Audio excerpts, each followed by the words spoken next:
Hello, everyone, and welcome to Truliving Wellness, your one-stop hub for all things wellness. On today's podcast, I'm really excited because we have someone that I met very recently, far away in India, and she was coming from far away in New Zealand, Dr. Sharon. We met at the Women's Economic Forum in New Delhi just this April in 2019. And we had a fantastic time. She gave a talk about wellness and you, right? Was that what your talk was about? Well, I gave a talk on wellness and you. And Dr. Sharon also gave a talk, and her talk was really great. Yes. And I thought it would be great to have her on the session with us to share part of her experience and her journey. And also today's session, we're going to be talking about foods that affect our DNA. It's an article that she wrote, and it's on her website, which I'll share the link under so you can check it out after. But I'm just going to go straight to Dr. Sharon now. So Dr. Sharon, thank you for being on with us. Oh, I'm absolutely thrilled to be here. And it was great meeting you and catching up with you again. Yes, thank you. Thank you so much for your time. So I went through your bio on your website, and I was thinking that would be great for you to share with us a little bit about yourself and your journey. What got you into this space? Oh, absolutely. Well, it's been a bit of a zigzag because I had started out as an engineer, and then when I was in grad school, realized that figuring out what's going on with the human body is so much more interesting than robotics. So I did a switch there, and I was working in an area called biomechanics, which is basically understanding how the body works and how it moves. Yeah. And so I had an academic position up until several years ago. And I think I experienced what an awful lot of people are now experiencing with increasing frequency is a lot of workplace stress. And I hadn't realized just how badly it was affecting me until I just started getting such extreme fatigue. Wow. So that was at one point when I knew that I had to really do something about it was when I was sleeping almost all day. And like I get up, I get up and I go to work, and I get a couple hours in, fall asleep at my desk, realize, well, this isn't working, and go home, sleep, get up to eat, sleep through the next morning, and repeat. And of course, that's not sustainable. And I was actually quite scared because this isn't normal. And it was certainly nothing that I had ever experienced before. And I knew it was stress. And my doctor knew it was stress. Yeah. My cortisol levels were right through the roof. Oh, wow. And we knew what was causing it. It was the workplace stress. And, I had spent over 2 years trying to resolve the issues that were causing all the stress. And it wasn't going to improve. Wow. Yeah, it couldn't improve, so I was left with just leaving. And I have to admit that things resolved themselves pretty quickly after I did that. Oh, wow. Now, I was fortunate that I had the option to financially sustain myself for quite a while afterwards. Now, I know, and this was what actually put me on the road to this, is knowing that a lot of other people, that probably most people don't have that type of option to leave a really stressy situation. They can't. They've got responsibilities. Yeah. And so what do? And that's actually put me on. Yeah, it put me on the path to figuring out, okay, what can I do? How can I use the skills that I've developed? Through actually going back as far as being an engineer and then being a scientist. And then just a real desire to help other people. And a friend mentioned, well, have you ever considered health coaching? And I didn't even know what that was. So basically just did a little bit of research, found an institution that I could study online. So that took me about a year to get certified. And then I decided, wow, I just need so much more in-depth knowledge. And I've spent past couple of years, last year, I got certified as a functional medicine health coach. And that's where we are now. So basically, what my focus is helping people resolve the root causes of their health issues, not just dealing with the symptoms, because that doesn't resolve anything. You get some quick relief, but the problem is still there, and it's still going to fester and get. Yeah. Very So, true. I anyways, that agree. was maybe kind of the long answer. No, that's great, because you actually answered the other, my next question to you. That's great, because I was going to ask you about functional medicine, that what exactly is functional medicine, and you touched on it. I know, which is about finding the root cause of disease as opposed to treating symptoms. Exactly. It's something that traditional medicine is a little bit slow to take on board. And I think a lot of that is just that the medical system is broken, and they just don't have the time. And it takes time to look at a person's whole situation. So you look at it holistically. You're not just looking at individual symptoms. You've got to try and connect the dots. So I think of it as kind of a puzzle piece where you're trying to put everything together to try and find what's triggering all these symptoms to occur, and then find a way. Now, for the most part, that's fairly simple, at least the initial stages. If we're just eating properly, eating real food, and trying to reduce the stress in our lives, and just getting some exercise and focusing on the joy in our life instead of running to kind of catch up to everything that we think that we need in our lives. And that would solve so many problems. And it's, again, it's simple, but it's not easy. Not that simple. And that's, it takes a whole lot of, changing. I mean, you're doing a 360 or 180, because you're turning your back completely to everything that you've been taught, and how you eat, even what you listen to, what you watch, everything is affected by the time you start understanding how everything affects your well-being. How everything's connected. And you go on.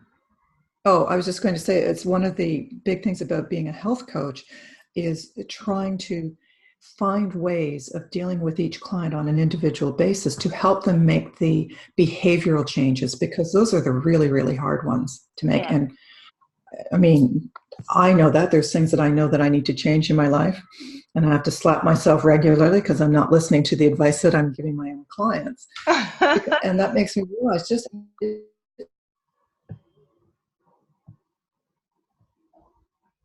Oh, sorry, technical issues.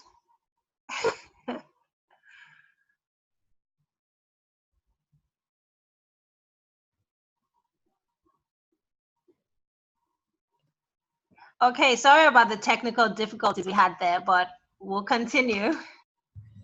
Okay.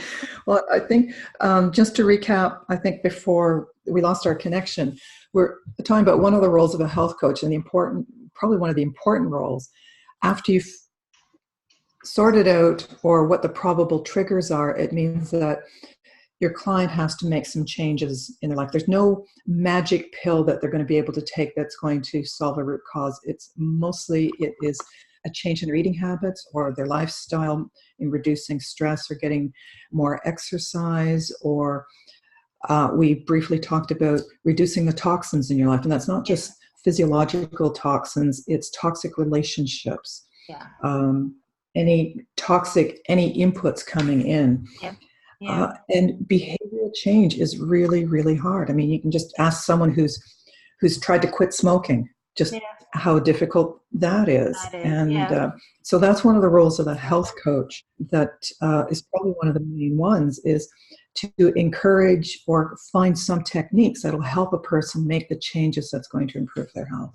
There was a statement that I read on your website, I think it was under your profile, and you wrote that chronic disease is the result of behavioral and lifestyle choices over a long period of time. And that goes back to that root of that, the point of functional medicine, the point of coaching, because it's over a long period of time. And so when a disease or an illness has finally presented itself, treating the symptoms alone is not going to sort it out. And then also just taking the meal plan or the wellness plan is also not going to be as easy to implement as well, because it's been over a long period of time. And it's like, okay, so how am I going to do it? It just seems like so much at the same time and all. And, you know, this is much deeper than I need to lose weight, or this is deeper than, or I have, my doctor said I need to lose weight, or I have high blood pressure. You know, there's a whole lot that goes into just having high blood pressure. It's not just even that, oh, I'm stressed out, you know, it's a lot. Yeah, so thank you for saying Absolutely. that. So yeah, so it's not, in a lot of cases, it's not just one thing. It is what we call kind of a perfect storm of behaviors and habits that people have had. And I was actually reading something really concerning last week. There was a report put out by an insurance company that was looking at the health of millennials. Mm-hmm. So, I mean, most of the time when we're focusing chronic health concerns, it's on older people because we've looked at a passage of time and now they're getting sicker. Yeah. But they're finding that more chronic disease is now occurring in millennials. And this is actually really, really scary because it's occurring a lot earlier. It is. And I mean, even stuff like diabetes and high blood pressure, you're right, it's really in them. Yeah, and I think it is the direct result of our increasingly toxic lifestyles. So, and that's on a number of things. Just our environment. Mention a few. Wow, since you've gone there, just mention a few toxic lifestyle habits that you've noticed.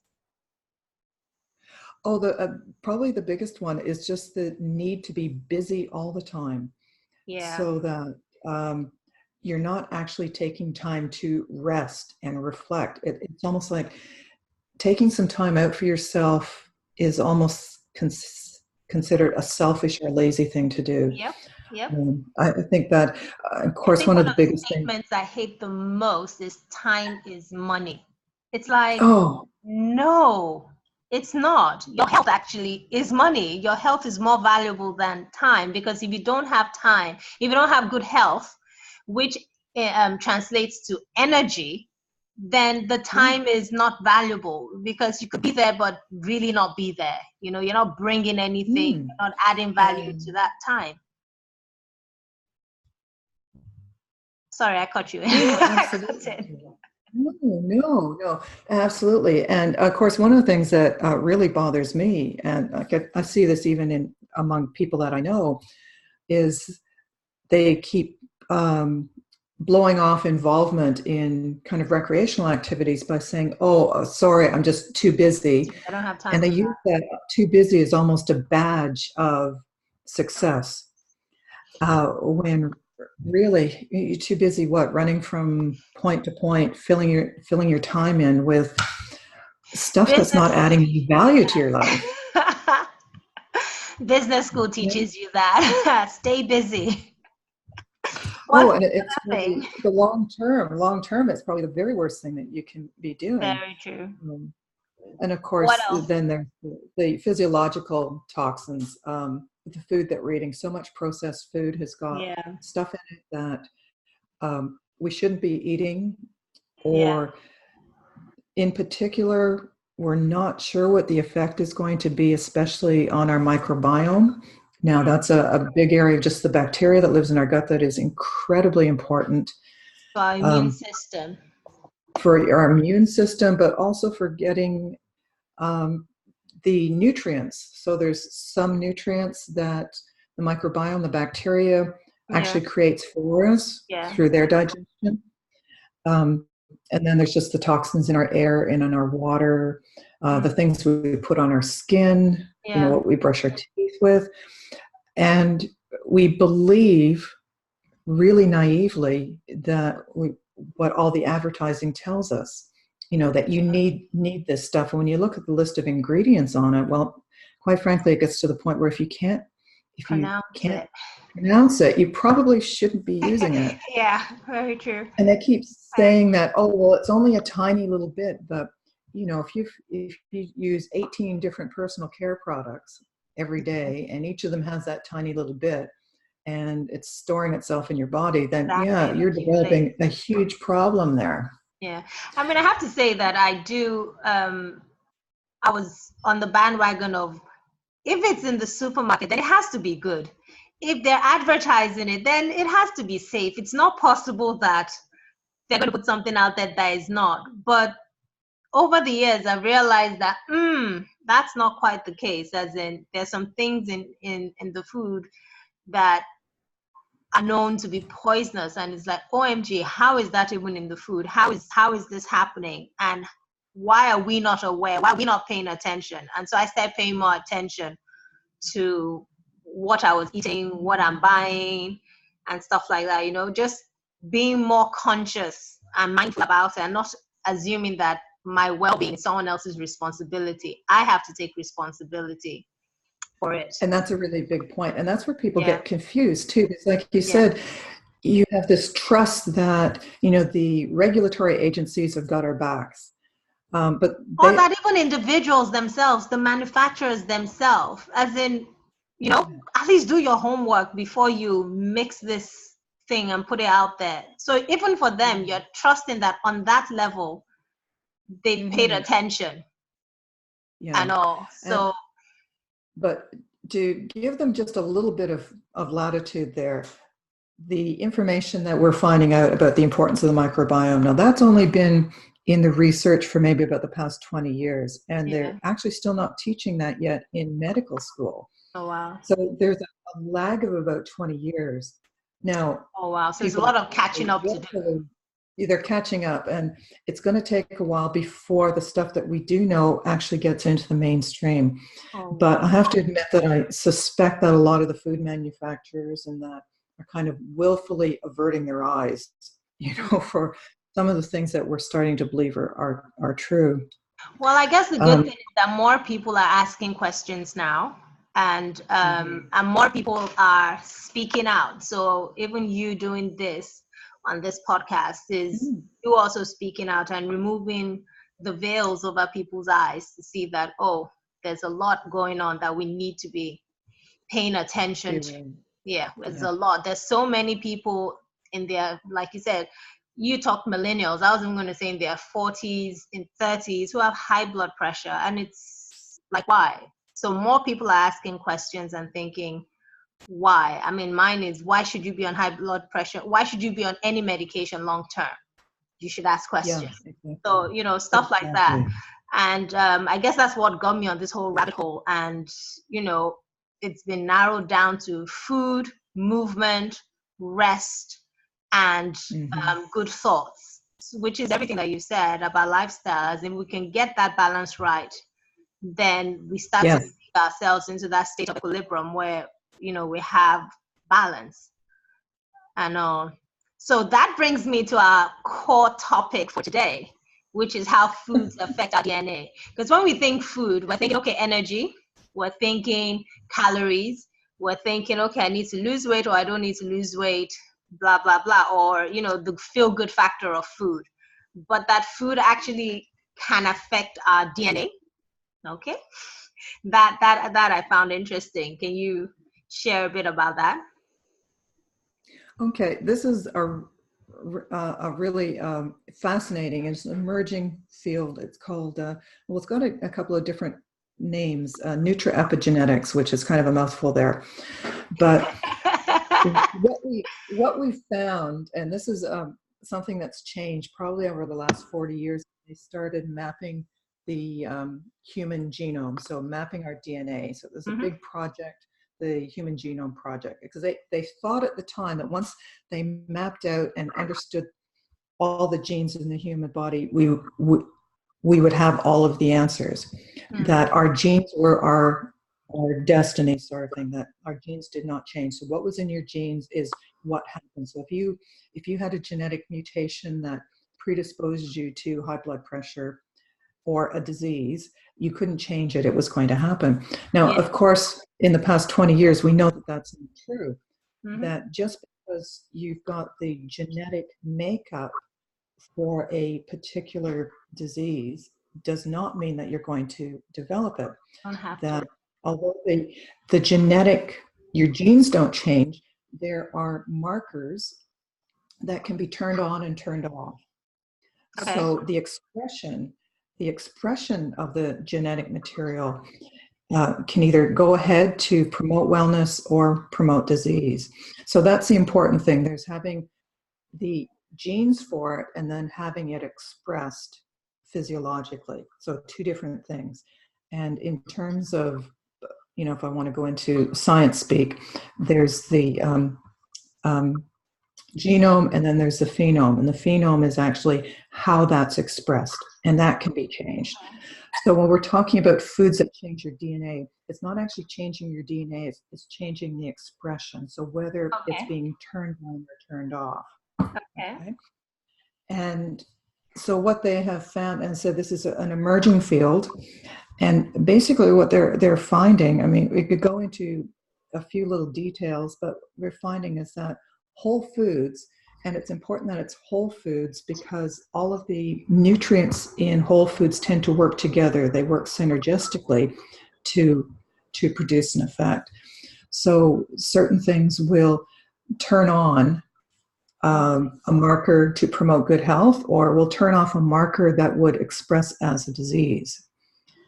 Now, I generally don't like to talk about things that turn on and turn off cancer because that's such a hugely emotional topic.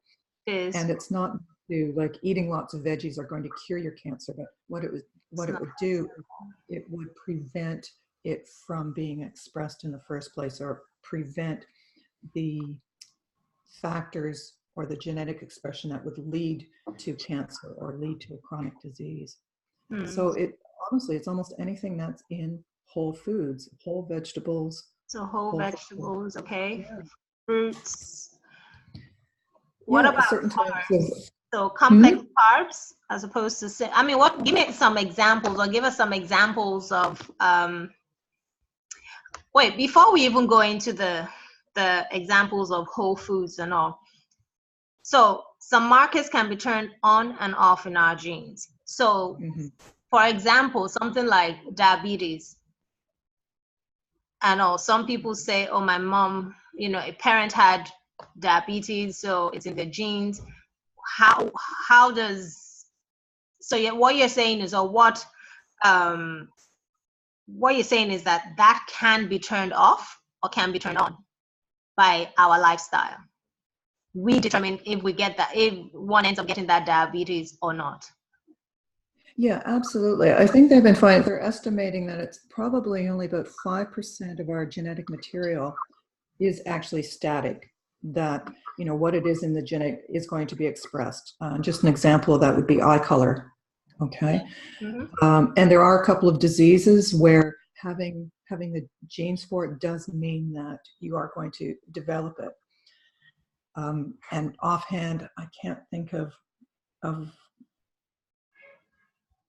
what it is, the one that's my mind, but for the most part, that leaves like 95% of our genetic material. You can change the expression of it. Now, things like diabetes, especially if it's type 2 diabetes, that is almost entirely dependent on lifestyle. Your lifestyle and also your sugar intake. And so, especially catching it in time before it really develops into tissue damage like neuropathy and blindness. That's something that just managing, especially complex carbohydrates, because those are the ones are generally what we call high glycemic, which break down into simple sugars and go into the bloodstream really, really fast, which then dumps in a bunch of insulin in order to take it away. And over time, you need more and more insulin, and suddenly the whole system collapses. So in a really oversimplified nutshell, that's what... But simplified is good. Simplified is good. Yeah, so looking at your diet and just getting rid of or cutting back on high glycemic foods. So those are things like most of your breads. What about the fat gene? Is there such a thing as the fat gene? Actually, I was just talking to a colleague of mine who does do DNA analysis, and that is something that people can have done now. and it will come back and with specific mutations. And one of them, and I remember this because she said that she has it, and I don't know what the real name is, but she called it the fat gene. And it means that she has to change what she's eating in order to, number one, it's to satisfy satiety. So that's just so that you're not feeling hungry all the time. It has that effect. And I'm not sure, but I think a lot of it has to do, again, with high glycemic foods. So cutting out breads, because what it's done is it's promoting more fat to be lodged. And so it doesn't necessarily mean eating less. It just means eating differently. Eating differently. Yeah. So it doesn't mean you have to starve yourself. You just have to eat differently. Yeah. And that takes a bit of time, especially, if you happen to love bread or bagels and things like that. It's just, you got to give it up. Sorry. Yeah, well, I guess it takes a lot of relearning. So we unlearn to relearn. I think one of the challenges that I find people that seems to make the journey a little harder for people is that, we're creatures of habit. And once we get used to eating a certain way, a lot of us are not as adventurous with our food as we could be. And so we're not playing with the food. Some people say they don't have time, but I find a lot of people don't play with their food. So even when they go out to a restaurant, they'll eat the same thing. They'll order the same thing. And it might be the same thing they had at home, but they'll order the same thing if it's somewhere that they go regularly. They're just doing the same thing. So, so like the breads, so white flour is not the way forward, but we can learn to use other kinds of flours. We can, play around with recipes and try things out. And like in Nigeria, we have a growing number of wellpreneurs, so people in the food industry who are focused on wellness enhancing foods. So we have people that are doing like almond breads, using rice flour, like complex rice flours to make things a little more interesting, and they're tasty. But that's the thing, people are not even willing to taste. People are not willing to try it out, because once they hear healthier, they think that means it's tasteless. And I don't believe so. I think that healthy food can be tasty. It should be tasty. You don't have to put MSG in your food for it to taste good. You can play with your herbs and things like that. But that's absolutely. And I think continue. You were going to say? Oh, I was just going to say that sometimes it's just starting out with small changes. So anything that's going to be a big change, people might get excited about it for 2 weeks, and that just gets in the too hard basket. Yeah. So just small changes at a time. And I, in particular, the idea of more and more people getting into good food preparation in terms of a business. Yes, one of the biggest things that's been a huge help for getting people to experiment a little bit more with preparing and eating better food or healthier food is we have a number of companies here that will box up all of the ingredients plus the recipe for meals for a certain period of time. Yeah. And this is mostly for people who say, oh, I don't have time to cook a really good meal. I just want something I can heat up, some pre-prepared meal. Yeah. Well, this takes the grocery shopping out of the equation, and also the amount of time you have to spend figuring out what meal to prepare. Yeah. It's there. Very you don't true. have to make a decision. Yeah. And I know a lot of people just, and it can make quite a bit of difference. It's just for every person finding out what it is that's blocking them from making the change that they need, and then just kind of nudging them to make small changes. Though. That's an interesting statement you made, that everybody finding what blocks them from making the changes that they need to make. Because for some people, it's different. It's not necessarily the food.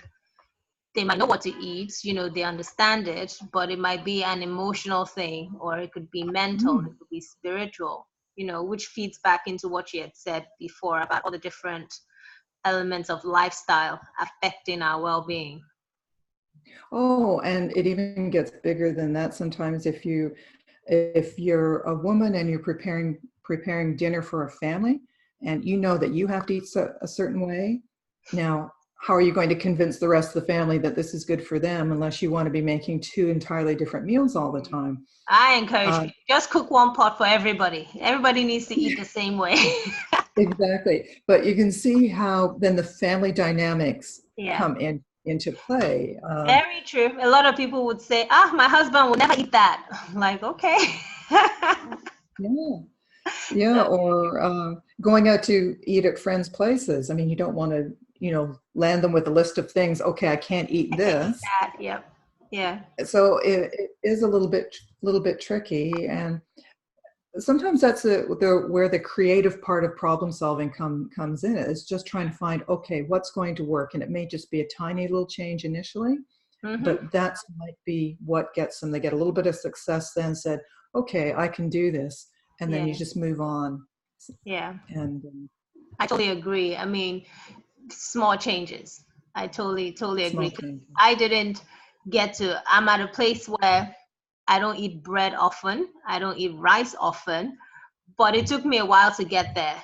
I know. So even though I knew that, okay, it's something that I would need to do eventually, because now, I'd read up about it. I knew that, okay, these things were not great for my gut, but I didn't make the change immediately, and I didn't cut them out immediately.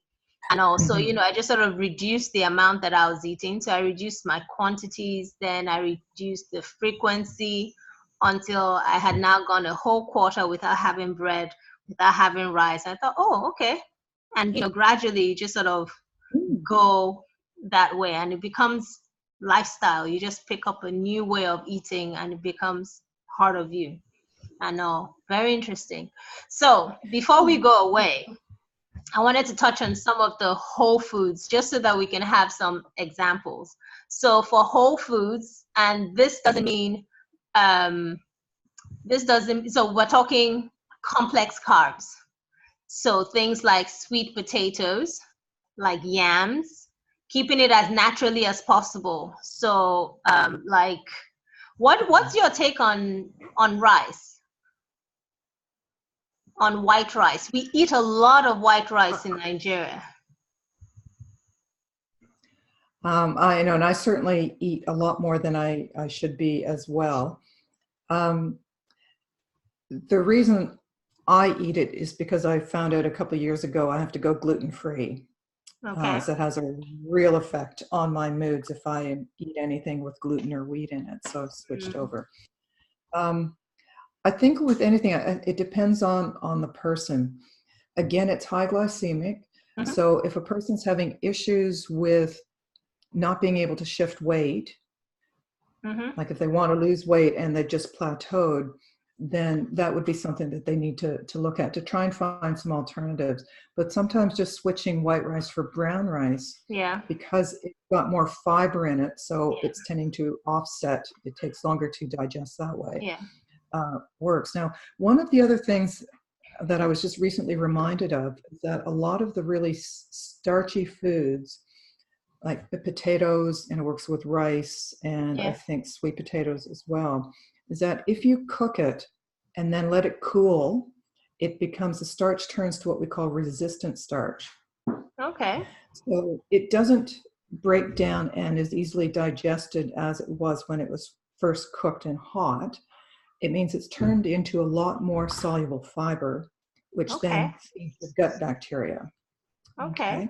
Resistant starch. Actually, that's probably something I'm going to be writing about in another blog article, just because it reminded me. So that's one of the things with rice. Once it's been cooked once and cooled, and then if you can eat it kind of not hot again, but maybe lukewarm or even cold, it isn't digested the same way as it would be when it was hot. And so that the whole issue of resistant starch is actually quite a big thing. That's interesting. Yeah. That's interesting. I'll read up on that.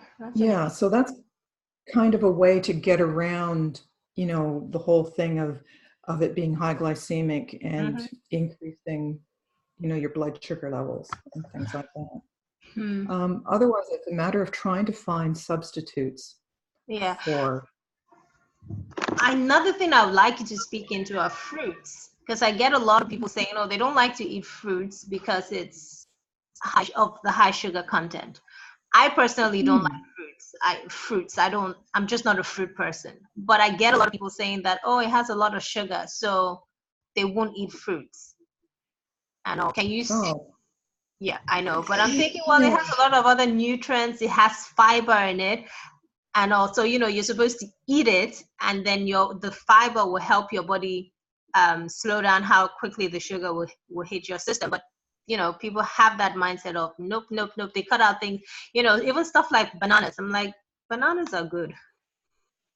I know, but can you speak into that? Yeah, well, I think you've touched on most of it. What I really encourage my clients not to eat is juices, fruit juices, unless they're highly diluted, because what you're getting is, let's say, one glass of orange juice might take 4 oranges, so you've got the sugar of 4 oranges in one small glass. Yep. Now, you can't possibly eat 4 oranges, or most people can't eat 4 oranges. Or if you do, you have the fiber to help you digest it, Exactly. as opposed to just drinking it. Yeah. And the interesting thing is that in a lot of cases, it is the skin on the fruits that have a lot of really good phytonutrients. Those are the things that we also need to use too. Now, some skins like orange peels and that aren't particularly nice to eat. They're not quite yummy. But I've noticed, there's different ways of preparing it. Like I've dehydrated whole slices of oranges, and you can eat the skin very easily. Yeah, with the skin on. I've thrown limes into my smoothie, into the blender in the morning, whole limes, and that works. But yes, there's sugar in fruit, and unless there's a real medical need for you to cut back on sugar. So I guess the thing that people get confused about is the issue of natural sugar versus added sugar. Added sugar, true. Yeah. True. So added sugar is the sugar substitutes that we dump into, or it's mostly in processed food to make it more palatable. But 2 pieces of fruit a day is actually pretty healthy, I would say. And bananas in particular, excellent source of potassium, easy way fiber. of Yeah. But it's one of the first things people cut out.